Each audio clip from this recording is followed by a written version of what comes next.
Olá pessoal do Help Química, sejam bem-vindos então à nossa aula de número 29. Pessoal, na aula de hoje nós vamos falar um assunto muito importante da química, que são as ligações iônicas. O que são as ligações iônicas, por que elas acontecem, em quais situações elas vão ocorrer? Pessoal, as ligações iônicas, elas são aquelas que geram íons nas espécies, daí o nome, ligações iônicas, certo? E quando é que elas irão ocorrer?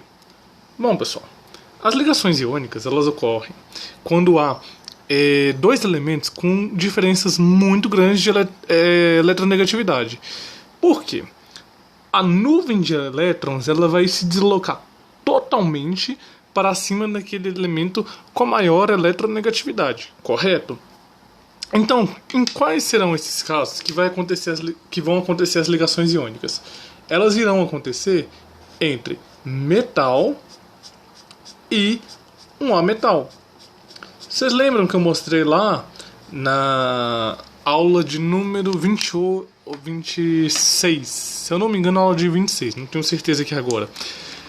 Uma lista com a eletronegatividade de vários materiais e que eu mostrei para vocês e eu falei assim, ó, os ametais são todos muito mais eletronegativos do que os metais.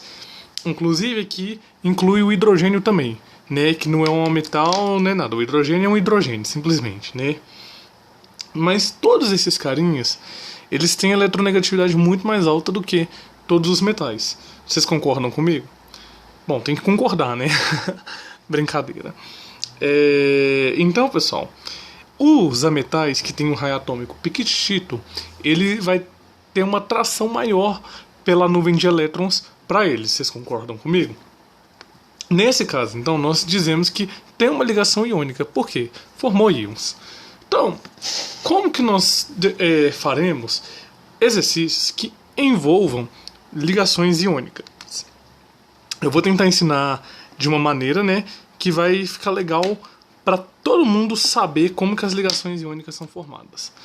Então, pessoal, é assim que se formam as ligações iônicas. Primeiro passo que nós temos que fazer é fazer a distribuição eletrônica de todas as espécies envolvidas, né? Se vocês não sabem fazer distribuição eletrônica ainda, volta lá atrás porque o tempo está correndo, né, pessoal? Então, tem que chegar nessa aulinha já sabendo fazer distribuições eletrônicas. Segundo passo, determinar quem que é o mais eletronegativo. Bom, isso aqui eu só coloquei esse passo aqui para nós termos mais uma vez certeza quem que são os mais eletronegativos, os não metais, beleza? Vamos falar os não metais, que aí nós incluímos também o hidrogênio, tranquilinho? Depois, nós faremos um equilíbrio das cargas, né? É a famosa regrinha da Xuxa, tá? Mas eu peço para que vocês tentem aprender mais como um equilíbrio de cargas do que como regra da Xuxa, porque minha experiência profissional já mostrou que a galera, quando tenta ficar lembrando o que é regra da Xuxa, arruma uma emboleira que, nossa, às vezes é complicado.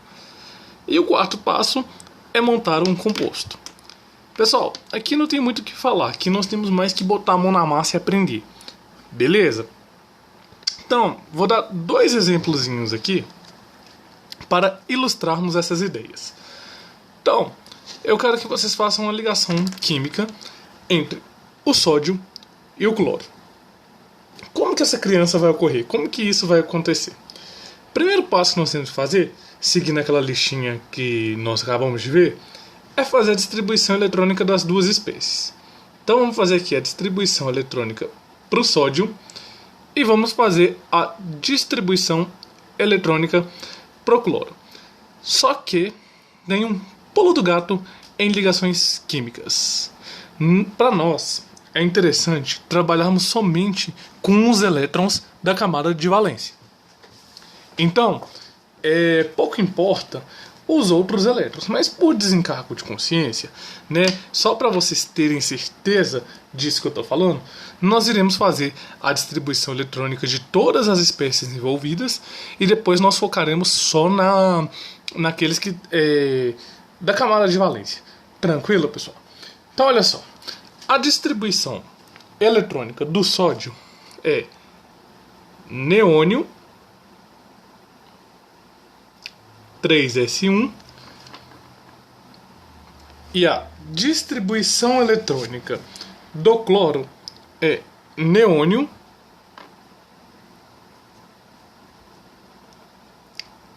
(3s2)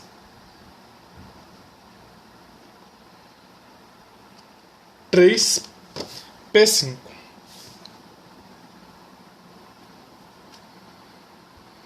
Tá aí a distribuição eletrônica das duas espécies envolvidas. Só que olha só, olha aqui os elétrons da camada de valência. Um elétron na camada de valência, 7 elétrons na camada de valência. Essa galerinha se liga porque eles querem parecer um gás nobre, beleza? A esse tipo de situação, nós damos o nome de regra do octeto, que está mais para uma exceção do octeto do que uma regra do octeto, né? Mas a esse tipo de situação, quando querem ficar parecido com gás nobre, nós damos ao nome de regra do octeto. Por que regra do octeto? Porque os gases nobres, com exceção do hélio, todos têm 8 elétrons na camada de valência. E todo mundo quer parecer um gás nobre, porque os gases nobres são estáveis, né, possuem estabilidade, tudo bonitinho, etc. Então todos querem parecer com ele, então, parecendo com eles, todos terão que ter 8 elétrons na camada de valência. Então, pessoal, olha só. O cloro tem 7 elétrons e o sódio possui apenas 1 elétron na camada de valência. O que vocês acham que é mais fácil? O sódio ganhar 7 elétrons e ficar parecido com o argônio, ou o cloro perder esses 7 elétrons e ficar parecido com o neônio, ou o sódio perde 1 elétron e fica parecido com o neônio, e o cloro ganha 1 elétron e fica parecido com o argônio. É muito mais fácil o cloro ganhar 1 elétron, né? Até mesmo pelas questões de energias envolvidas. Então, pessoal, o que acontece aqui nesse casozinho aqui, né? Nós estamos, em outras palavras, determinando quem é a espécie mais eletronegativa. Então, olha como nós poderíamos representar essa distribuição eletrônica. Um átomo de sódio com uma bolinha representando o elétron da camada de valência. E um átomo de cloro com 7 bolotinhas representando os elétrons da camada de valência. Nós aprofundaremos nisso mais quando nós formos ver estrutura de Lewis. Como que o cloro é mais eletronegativo? Ele puxa o elétron todo para ele, ele é egoísta. Então, esse elétron migra para cá, né? Fazendo então esse sódio passa a ter a configuração eletrônica de um neônio. Tá feliz da vida agora que parece um gás nobre. E esse cloro também tá parecido agora com argônio. Todos estão felizes da vida com todos os seus elétrons da camada de valência. Só que não acabou ainda não. Aqui ele fala que nós temos que fazer um equilíbrio de cargas e, em seguida, montar o composto. Como nós iremos fazer esse equilíbrio de cargas e montar um composto depois? Então, olha só. O sódio, quando ele perde um elétron, ele vira Na+. Certo? Ele virou um cátion. Porque ele perdeu um elétron e ele está com excesso de cargas positivas. Tá? Se vocês não lembram disso, por favor, volta na aula de número 19. O cloro tem uma carguinha negativa, não é verdade? Para formar o composto NaCl... Emerson, como você sabe que é o composto NaCl? Simples. Eu tenho um sódio, eu tenho um cloro. E eu tenho uma carguinha positiva, uma carguinha negativa. As duas não se anulam, porque mais com menos, né, vai dar zero aqui, não é verdade? Mais um com menos um, né, dá zero. Então, aqui no final, eu formei uma espécie neutra do tipo NaCl. Para quem ainda não entendeu as quantidades de sódio e de cloro que nós temos aqui, pessoal, é simples, eu vou tentar explicar de novo. Olha só, nós temos um sódio e nós temos um cloro. Eles estão se ligando, eles estão se juntando entre si, certo? Eles estão formando uma ligação química. Quando isso acontece, damos origem à espécie NaCl. Tranquilo? Porque é um sódio juntando com um cloro. Eu não tenho uma carguinha positiva, eu não tenho uma carguinha negativa, então pronto, juntou uma positiva com uma negativa, ficou todo mundo feliz da vida, juntinhos, bonitinhos, na forma de NaCl. Tranquilo, pessoal? Facinho, facinho, né? Mas nem sempre nós poderemos representar dessa maneira para ser tão facinho, facinho. Que é o caso que nós veremos e trabalharemos aqui no exemplo de número 2. Então vamos lá. Aqui no exemplo de número 2, nós temos duas espécies: oxigênio e o alumínio, certo? Lembrando aqui pra gente, é interessante somente os átomos da camada de valência, tranquilo? Só que, por desencargo de consciência, para nós aprendermos a fazer, vamos fazer a distribuição eletrônica de ambas as espécies. Então aqui, para alumínio, nós teremos neônio, 3s2, 3p1. Já para o oxigênio, nós teremos aqui hélio, 2s2, 2p4. Uma dúvida que a galera pode ter: como saber quantos elétrons vão ser distribuídos? Simples, né, pessoal? Vamos olhar tabela periódica. Tá aí, é para isso. Tranquilo, né, galera? Quando nós fizemos toda essa configuração eletrônica, nós separaremos que nós teremos aqui 3 elétrons na camada de valência e nós teremos aqui, deste outro lado, 6 elétrons na camada de valência. E agora, como resolver essa situação? Bom, vamos primeiro continuar seguindo o nosso passo a passo, né? Qual que era o próximo passo?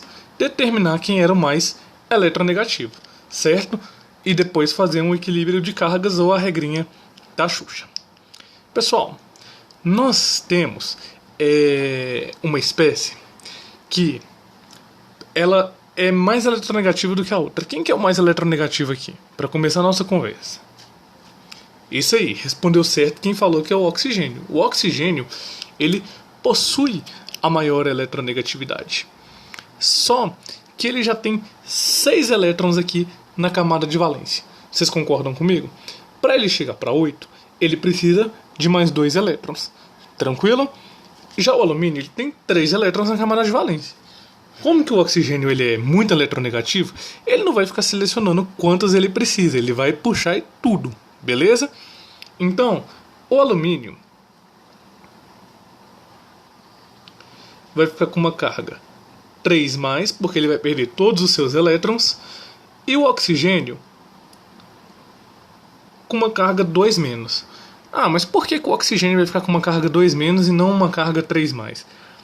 Bom, pessoal, o oxigênio ele não tem espaço para 3 cargas, vocês concordam comigo? E agora, como nós faremos para resolver essa situação? Então, vamos montar aqui um esqueminha aqui para ficar legal essa ideia.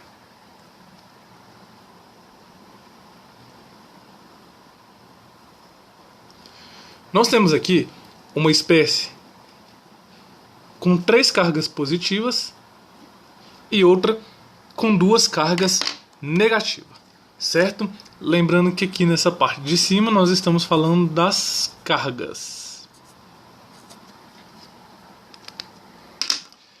Para nós termos um equilíbrio de cargas, ou seja, para que nós tenhamos a carga final do composto final igual a 0, quantos elementos, né, que nós vamos pôr aqui embaixo, nós iremos precisar, que é a nossa interrogação. Então, quantos elementos nós iremos precisar? Vocês concordam que nós temos que ter uma quantidade de elementos que sejam o equivalente para esses dois? Então, nós podemos fazer da seguinte maneira: se eu multiplicar essa espécie aqui por 2, ou seja, se eu dobrar a quantidade de alumínio que eu vou ter, a minha carga final vai ser mais 6, com 2 alumínios. E se eu triplicar a minha quantidade de oxigênio aqui, a minha carga final vai ser menos 6. Eu sei que a maioria não deve ter entendido paçoca do que eu fiz aqui. Então vamos de novo. Olha só.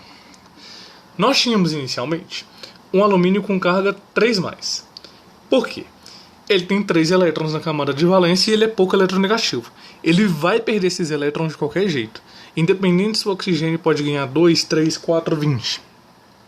E o oxigênio, por vez, cada átomo de oxigênio podem ganhar apenas 2 elétrons por vez. Tranquilo, pessoal? Facinho, né? Eles têm que entrar num acordo entre eles. E nós temos que soltar a imaginação, vamos lembrar lá da nossa aula de número 0, né? Que nós temos milhares e milhares e milhares de molequinhas, átomos e espécies iônicas ligando entre si aqui o tempo todo. Então, nós temos que achar um múltiplo que seja comum a esses dois aqui, A3 e A2. Quem que é esse múltiplo? O 6. Então, para que a carguinha chegar a 6, o que nós fazemos? Viemos com mais um alumínio. Por quê? 2 vezes 3 dá 6. Então, 2 alumínios. Cada alumínio com uma carguinha 3+, vai gerar no final de alumínio uma carga 6+. Beleza? Aqui o oxigênio, eu tenho 3 oxigênios. Por quê? Cada oxigênio tem uma carga negativa de 2. Tranquilo? Então, 2 vezes 3 dão 6. Certinho? E agora para me montar o composto? Ora, para montar o composto agora, fica facinho. Por quê? Eu não tenho 2 alumínio, então fica Al2, porque aqui embaixo representa a quantidade de alumínio. Eu tenho, né, a quantidade daquele átomo. O3, que aqui também representa a quantidade de átomos que eu tenho. Tá aqui, então, o quarto passo feito. Aí, eu sei que tem sempre aquela pulga atrás da orelha daquelas pessoas que vão querer perguntar: por que regra da Xuxa? Que é o seguinte, nós poderíamos ter feito assim de uma outra maneira para montar o composto. Cada alumínio tem carguinha 3. E cada oxigênio tem carguinha 2, não é verdade? Então, nós simplesmente cancelávamos as cargas opostas e esse vem para cá e esse vem para cá. E por que regrinha da Xuxa? Simples, porque formou um X, tá vendo? X de Xuxa. Beleza? Cuja eu sou muito fã, gosto muito dela. Então aqui vem Al2, O3.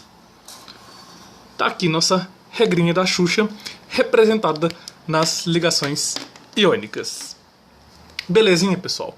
Qualquer uma das duas maneiras que vocês fizerem, desde que cheguem no composto certo, está correta. Tranquilo, pessoal? Então tá aí, espero que vocês tenham gostado da nossa aula de ligações iônicas, beleza? Fique na sequência que eu vou explicar para vocês por que compostos cristalinos são duros, mas quebram com facilidade. Beleza? Deixe seus comentários, deixe o like se vocês gostaram, assinem o nosso canal para ficar por dentro das novidades e convidem os coleguinhas. Forte abraço então e até já!